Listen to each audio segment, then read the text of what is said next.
Единые стандарты, цифровизация, адресный подход к клиентам – все это новые центры занятости населения. Чувашия в числе 17 пилотных регионов страны по модернизации службы занятости. О том, что она изменит, мы и поговорим сегодня. В гостях программы «По существу» министр труда и социальной защиты Чувашской республики Алена Елизарова. Алена Геннадьевна, здравствуйте. Здравствуйте. Да, Чувашия вошла в 17 пилотных регионов по модернизации центров занятости. А как вообще определяли субъектов-участников? Начиналось все в 2021 году, когда шел отбор регионов. Минтрудом России принимались заявки, и эти заявки были рассмотрены, в конечном итоге отобраны 17 субъектов России, которые были допущены к первой волне, так скажем, тотальной модернизации центров занятости.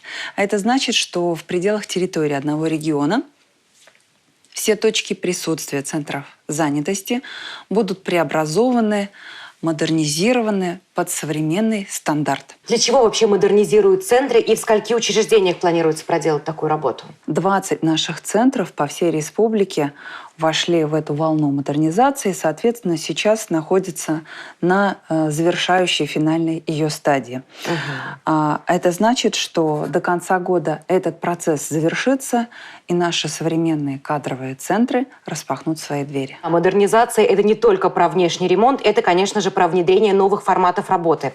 Какие изменения ждут центры и как вообще меняется подход к работе? Ну, внешнее преобразование, конечно, это про комфорт и удобную навигацию. Современные центры будут в своем составе, конечно же, иметь сектора для работы с клиентами. Это наши ищущие работу, это потерявшие работу граждане. Отдельный сектор – это для приема работодателей и выстраивания с ними маршрутов и отдельных проектов по обеспечению их кадрами. Безусловно, это сектор по развитию карьеры, по подбору тех профессиональных траекторий, которые человеку близки. И, конечно, это залы для групповых консультаций, тренингов.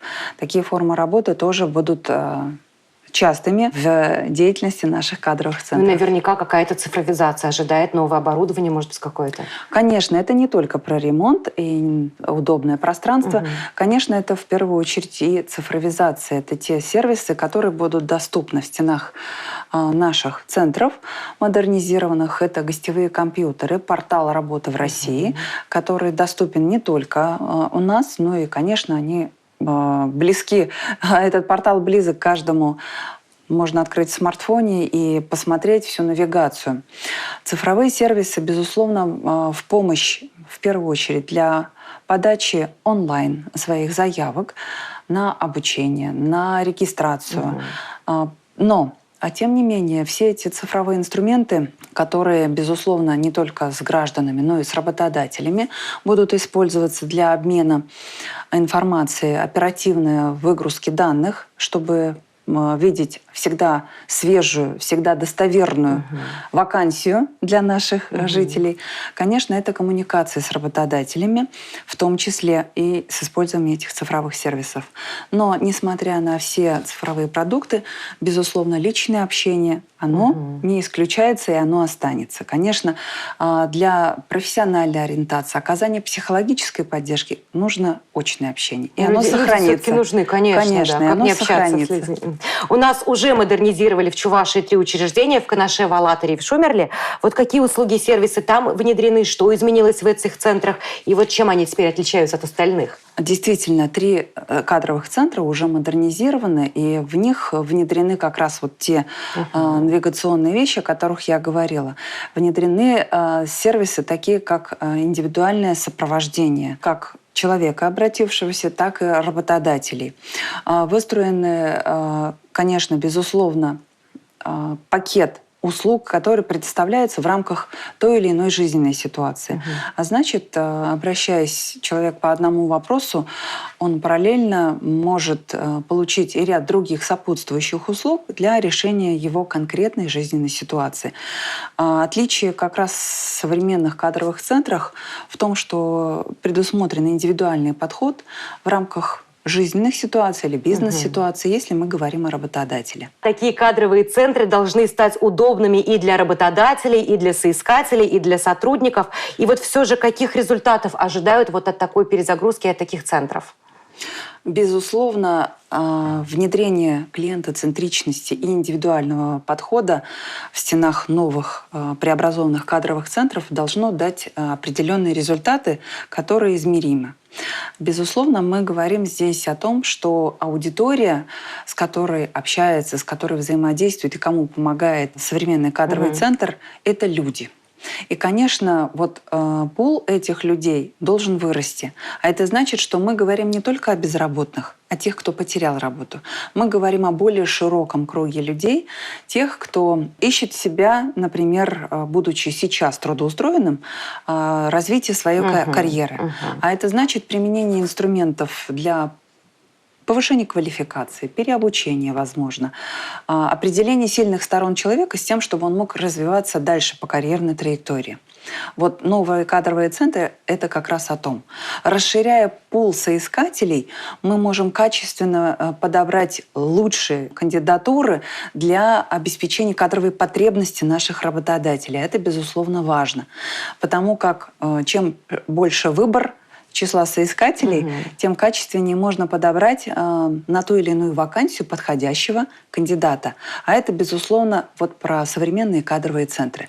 И, конечно, мы говорим о развитии человеческого потенциала не только в русле работы по найму.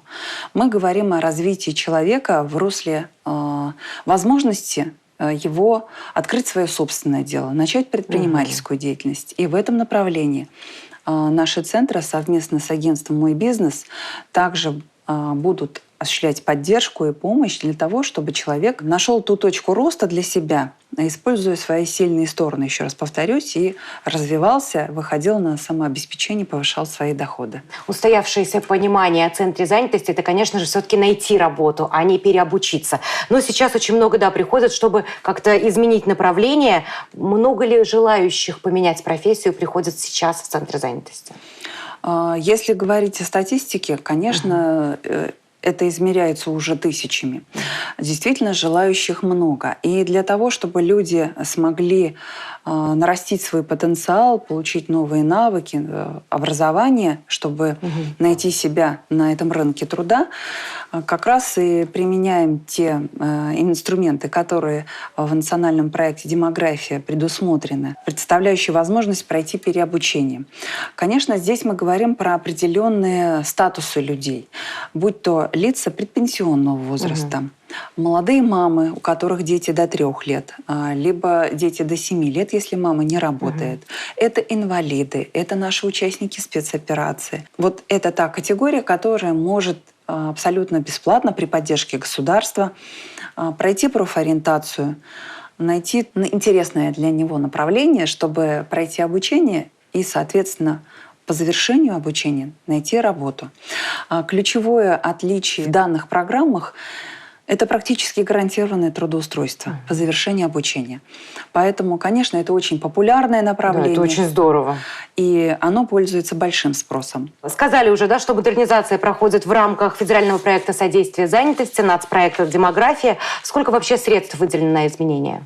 На цели модернизации службы занятости в текущем году выделено более 150 миллионов рублей.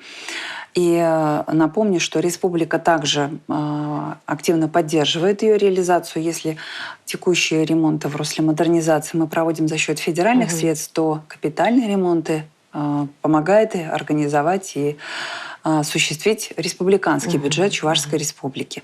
И, безусловно, говоря о модернизации, конечно, мы не можем забывать про нашего внутреннего клиента, про наших сотрудников.